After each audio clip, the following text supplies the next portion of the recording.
आज़ाद भारत में जब बिना संविधान के 29 महीने तक चला देश 15 अगस्त 1947 को आज़ादी हासिल करने के वक्त देश के पास अपना संविधान नहीं था और न ही एक दिन में संविधान बनाया जा सकता था।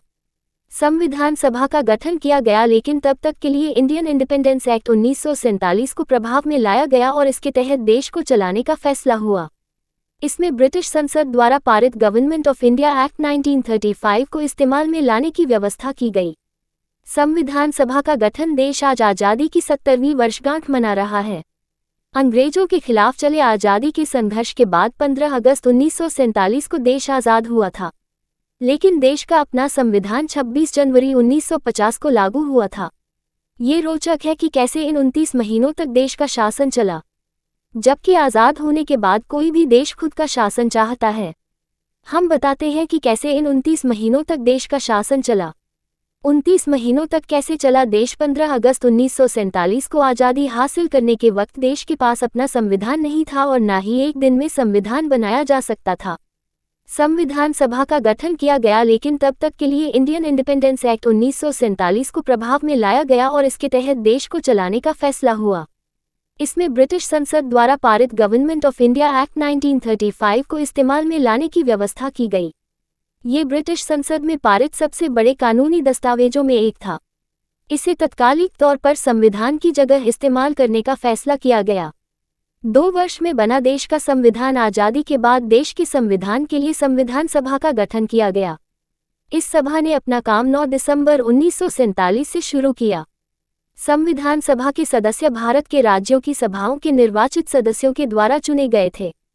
जवाहरलाल नेहरू, डॉक्टर राजेंद्र प्रसाद, डॉक्टर बाबा साहेब अम्बेडकर, सरदार वल्लभभाई पटेल, श्यामा प्रसाद मुखर्जी, मौलाना अबुल कलाम आज़ाद आदि इस सभा के प्रमुख सदस्य थे। अनुसूचित वर्गों से 30 से ज्यादा सदस्य इस सभा में शामिल थे।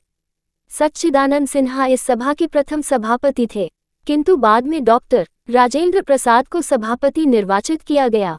बाबा साहेब डॉक्टर भीमराव राव अंबेडकर को ड्राफ्ट कमेटी का अध्यक्ष चुना गया था। संविधान सभा ने 2 साल 11 माह 18 दिन में 166 दिन बैठक की और देश के संविधान को तैयार किया। इसकी बैठकों में प्रेस और जनता को हिस्सा लेने की स्वतंत्रता थी। गवर्नर जनरल के पद को क्यों बरकरार रखा गया? आज़ाद देश में राष्ट्रपति की जगह ब्रिटिश व्यवस्था वाले गवर्नर जनरल के पद को तत्कालिक तौर पर बनाए रखा गया, लेकिन राष्ट्रपति के समान अधिकार नहीं सौंपे गए। लॉर्ड माउंटबेटन को गवर्नर जनरल पद पर बरकरार रखा गया और जून 1948 में जब लॉर्ड माउंटबेटन ने पद छोड़ा तो सी राजगोपालाचारी को इस पद पर लाया गया। वे पहले और आखिरी भारतीय गवर्नर जनरल थे। 26 जनवरी 1950 को संविधान लागू होने के बाद गवर्नर जनरल का पद खत्म कर सर्वोच्च सत्ता राष्ट्रपति के हाथों में निहित कर दी गई। किन ब्रिटिश व्यवस्थाओं को बरकरार रखा गया? आज़ादी से पहले 1946 में कैबिनेट मिशन के बाद विधानसभा का गठन किया गया था। इसके जरिए ब्रिटिश भारत में शासन की व्यवस्था को आगे बढ़ाया गया। नेहरू को अंतरिम प्रधानमंत्री चुना गया। भारत में शासन चलाने के लिए 1860 के इंडियन पेनल कोड जैसे कानूनों को लागू किया गया। ये तय हुआ कि वर्तमान व्यवस्था के अनुसार ब्रिटिश शासन द्वारा स्थापित सिविल सर्वेंट और सशस्त्र बलों को जारी रखा जाएगा।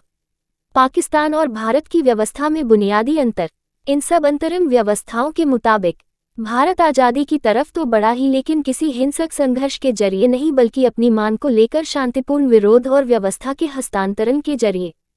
15 अगस्त 1947 को आधी रात को जब सत्ता का हस्तांतरण हो रहा था तो भारत एक लोकतांत्रिक देश के रूप में नई शुरुआत कर रहा था।